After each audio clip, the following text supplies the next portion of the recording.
Ayolah ikhwah, kita lanjutkan kembali pembahasan nawaqidul iman, pembatal keimanan. Senin pekan lalu kita sampai kepada nawaqid yang ke-6, meyakini ada petunjuk lain yang lebih sempurna, hukum yang lain lebih baik daripada petunjuk dan hukum Rasulullah sallallahu alaihi wasallam. Nah, sekarang nawaqid yang ke-7, pembatal keimanan yang ke-7, tidak mau mengkafirkan orang yang sudah jelas-jelas musyrik, orang yang sudah jelas-jelas kafir. Nah, maka akibatnya akidahnya sendiri yang terkontaminasi, keimanannya sendiri yang jadi batal. Nah, jadi perbedaan kita dengan Khawarij, Khawarij mengkafirkan kaum muslimin. Kita tidak boleh mengkafirkan kaum muslimin.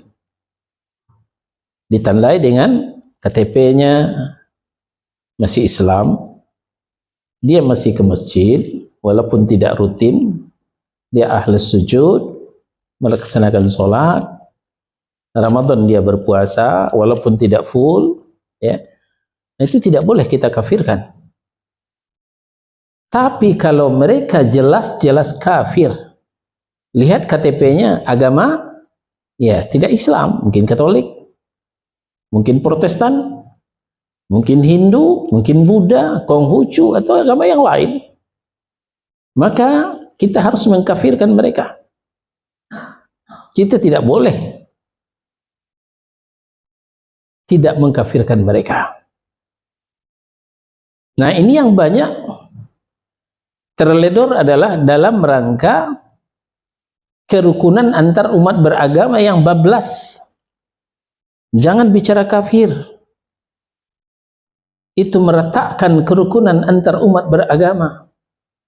Lalu bagaimana? Non-muslim. Padahal non-muslim tidak ada dalam Al-Quran. Non-muslim tidak ada dalam hadis.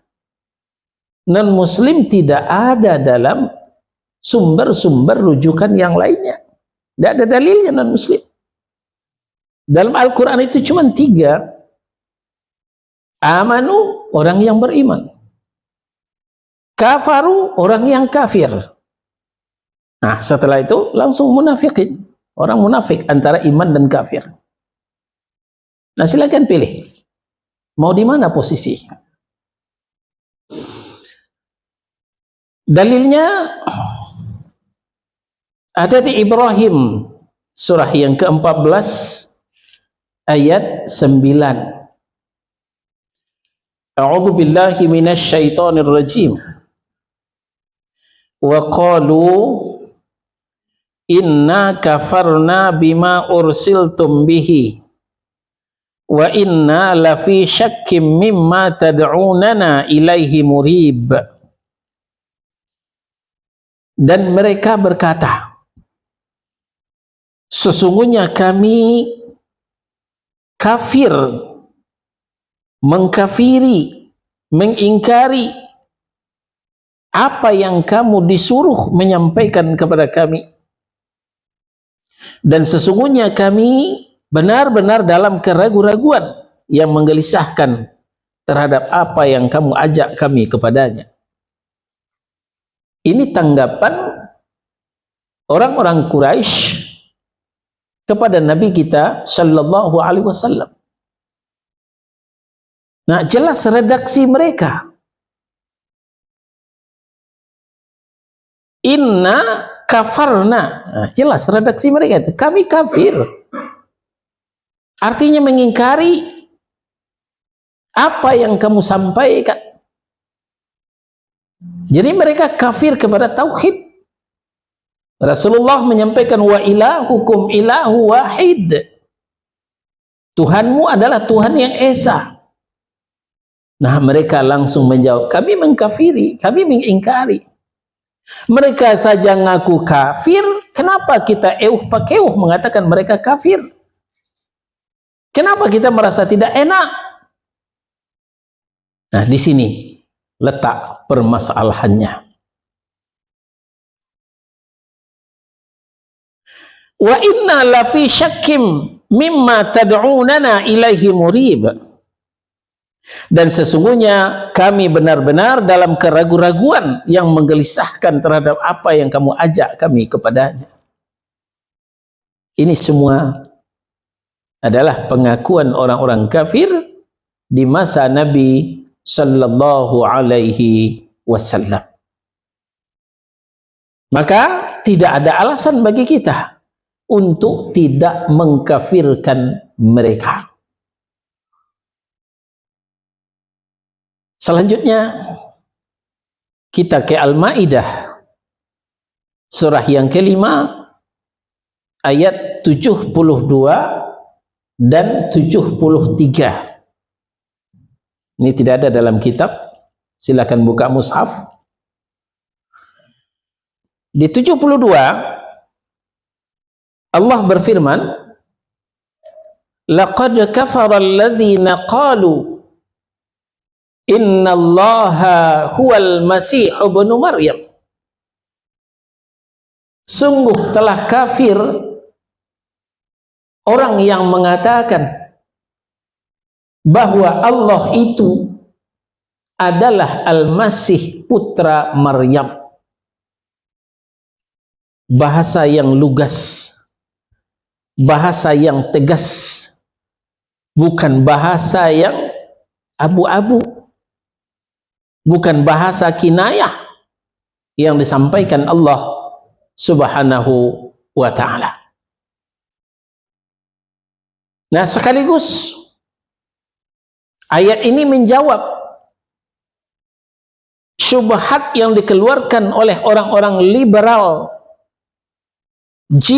jaringan Islam liberal, di mana kiai mereka pernah mengatakan Kristen itu bukan kafir. Itu pandai-pandai ustadz saja itu.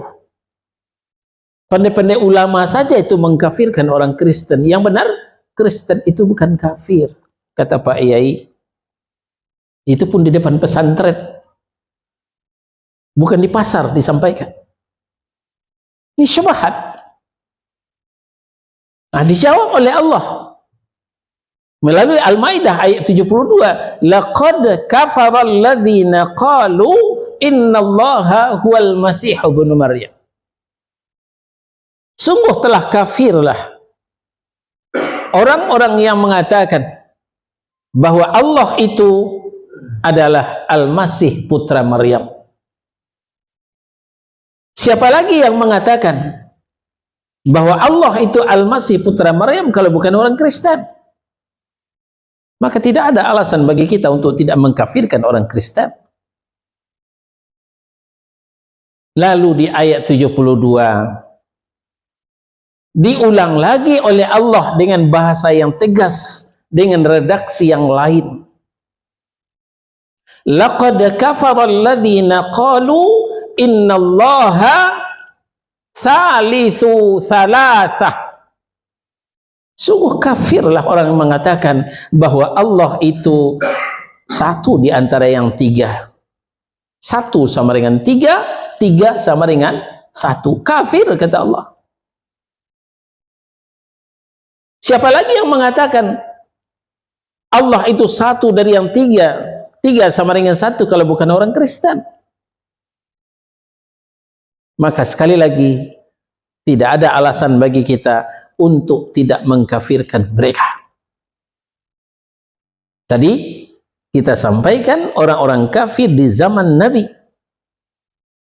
Orang kafir di zaman sekarang juga mengakui. Kita ingat Ahok. Ya, kita bukan mencela Ahok ya. Jangan nanti ada yang salah faham. Kita menyampaikan pengakuan Ahok, saya kan kafir, mana mungkin jadi presiden? Kata beliau.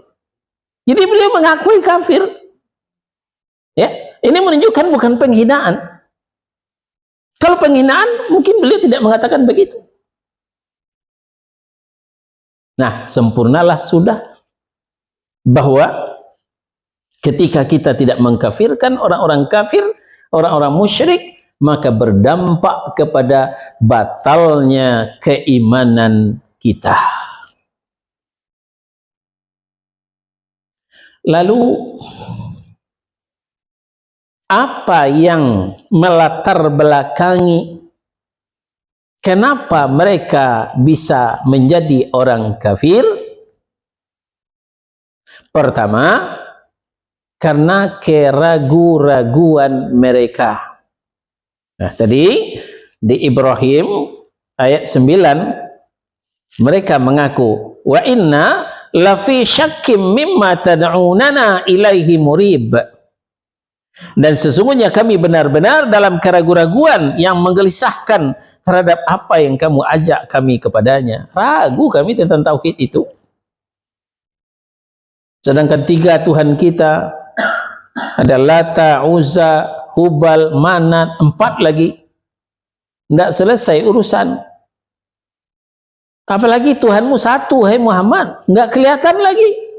Apa mungkin? Kami masih ragu.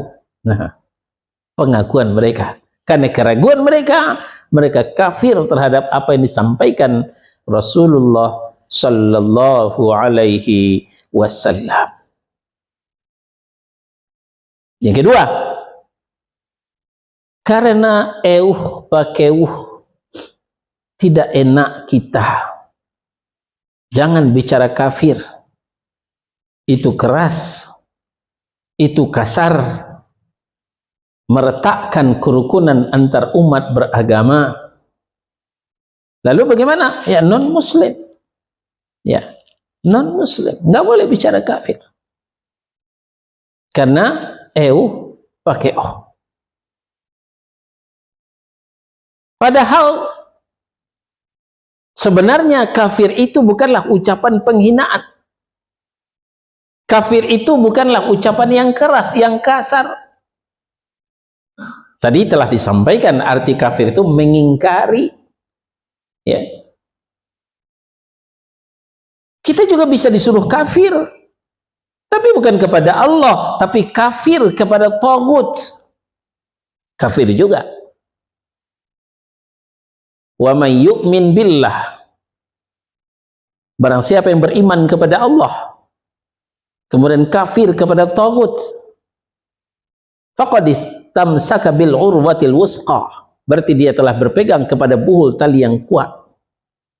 Disuruh kafir kepada tagut, mengingkari tagut. Dan ini inti dakwah para rasul. Kami telah mengutus rasul kepada setiap umat, kata Allah Subhanahu wa taala, untuk menyerukan an ya'budullaha wajtanibut tagut. Beribadahlah kepada Allah saja, jauhi tagut. Kafiri tagut. Ya, wa may yu'min billah wa yakfur bit tagut. Barang siapa yang beriman kepada Allah dan kafir kepada tagut, faqad istamsaka bil urwatil wuthqa. Dia telah berpegang kepada buhul tali yang kokoh. Nah, jadi tinggalkan image, tinggalkan pemahaman yang mengatakan kafir itu kasar, kafir itu keras, kafir itu radikal. Kita lihat di ayat-ayat yang lain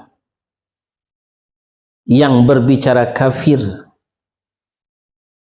Misalnya, kita diajarkan oleh Allah doa, Rabbana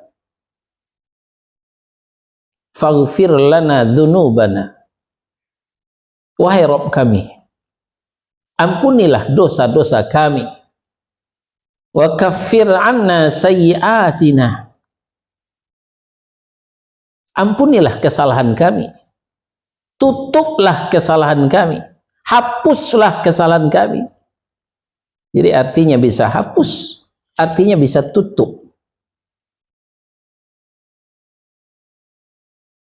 Wa tawaffana ma'al abrar. Dan matikanlah kami bersama orang-orang yang baik. Apakah itu kasar? Tidak. Ya. Kafir di situ artinya tutuplah, hapuslah, tidak kasar artinya. Nah sekarang bahasa Arab ini telah dipinjam oleh Indonesia, dijadikan bahasa Indonesia. Ya, kita punya buku. Buku ini terdiri daripada 2 bagian. Yang putih ini isinya.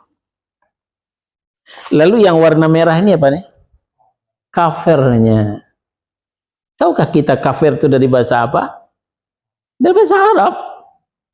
Apa arti cover? Penutup.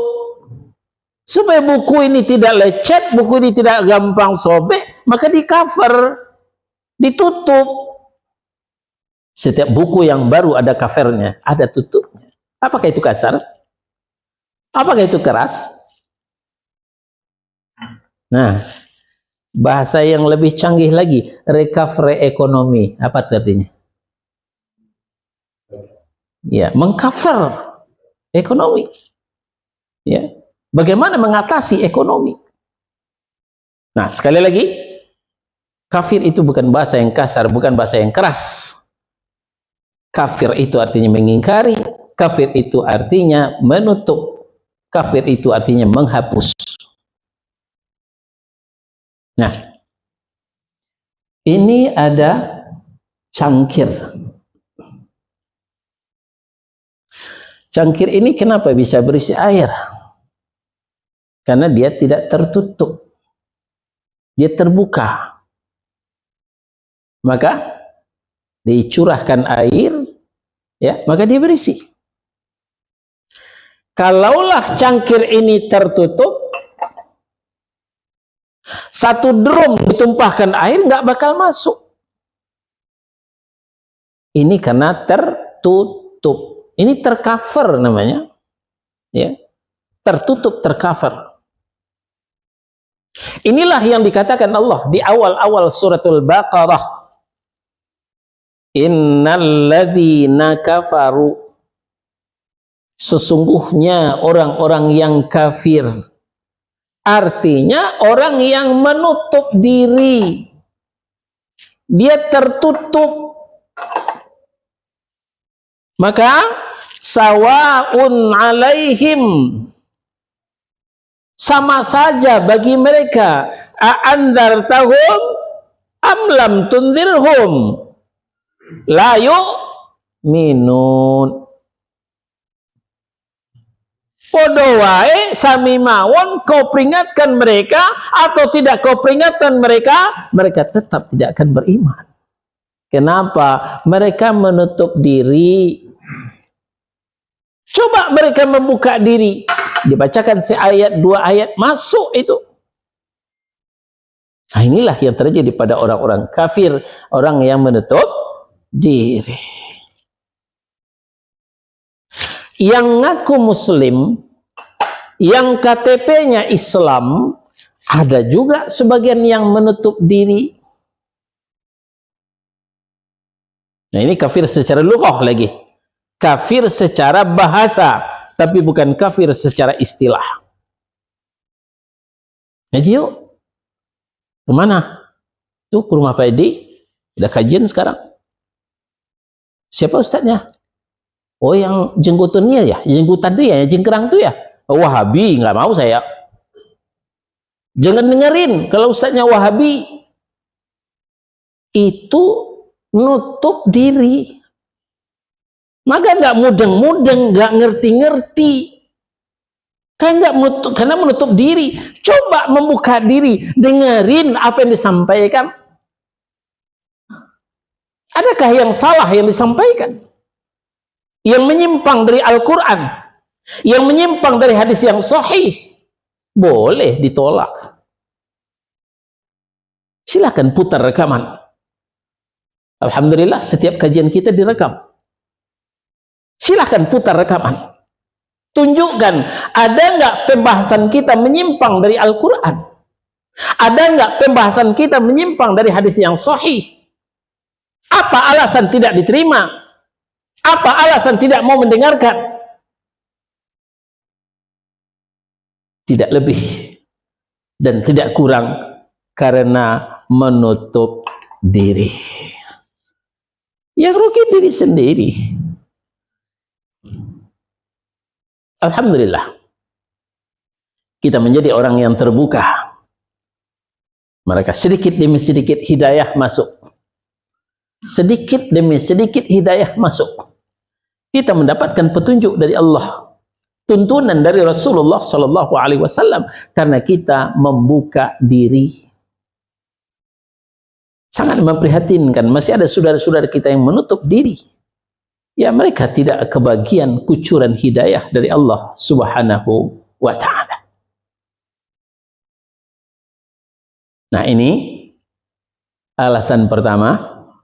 Alasan kedua, kenapa orang tidak mau mengkafirkan orang kafir? Karena pakai karena tidak enak kita, karena digiring opini kafir itu kasar, kafir itu radikal, meretakkan kerukunan antar umat beragama. Alasan yang ketiga, kenapa orang tidak mau mengkafirkan orang kafir? Terjebak dengan permainan orang kafir itu sendiri. Orang kafir itu tidak mau dikatakan kafir. Kenapa? Hubungannya dengan politik. Hubungannya dengan politik. Karena dalam Al-Quran banyak sekali ayat melarang kita memilih orang kafir sebagai pemimpin. Maka dengan diganti dengan non-muslim, nah, kan nggak ada ayat melarang mengangkat orang-orang non-muslim jadi pemimpin. Carilah Al-Quran, nggak ada. Yang ada, jangan pilih orang-orang kafir. Jangan pilih Yahudi, Nasrani. Sebagaimana Al-Maidah 51. Itu yang ada. Jangan jadikan orang kafir sebagai teman dekatmu. Al-Mumtahanah ayat 1. Menjadi pemimpinmu. Akhirnya betapapun mereka kampanye, enggak akan menang-menang. Karena kaum muslimin didoktrin tidak boleh memilih orang-orang kafir jadi pemimpin. Tapi sejak diganti istilah kafir dengan non-muslim, buyarlah sudah. Apa yang terjadi? Banyak kaum muslimin berbondong-bondong memilih orang kafir menjadi pemimpin. Tak terkecuali partai yang mengaku partai Islam, tapi memilih orang kafir sebagai pemimpin. Karena diganti dengan non-muslim itu tadi. Berhasillah ya permainan orang kafir. Terjebaklah kaum muslim. Terjebaklah orang yang terjebak. Tapi orang yang istiqomah tidak akan bakal terjebak. Nah, ini yang ketujuh. Tidak mau mengkafirkan orang-orang yang musyrik, orang-orang yang kafir. Kita lanjutkan kembali Al-Maidah 72. Kenapa kafir orang yang mengatakan bahwa Allah itu adalah Al-Masih putra Maryam? Jawabannya, wa qala al-masih ya bani Israil a'budullaha rabbi wa rabbakum. Karena Al-Masih itu sendiri yang merupakan panutan mereka, idola mereka, mengatakan, hei Bani Israel, sembahlah Allah, beribadahlah kepada Allah, Tuhanku dan Tuhanmu. Al-Masih tidak mengajarkan Trinitas. Al-Masih tidak mendakwakan dirinya anak tunggal Allah, sebagaimana dalam Injil Yohanes yang kemarin sempat viral. Tidak. Al-Masih mengajarkan tauhid. Apa kata Al-Masih? U'budullaha Rabbi wa Rabbakum.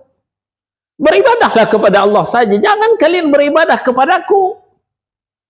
Siapa Allah? Allah itu adalah Rabbi wa Rabbakum. Tuhanku dan Tuhan.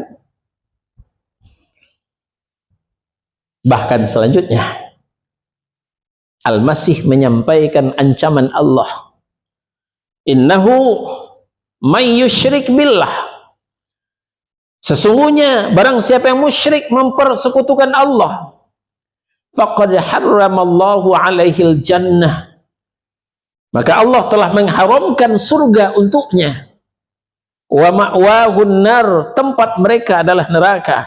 Wa ma lidzalimina min ansar. Tidak satu pun yang akan menolong orang-orang yang zalim itu, orang-orang yang musyrik itu.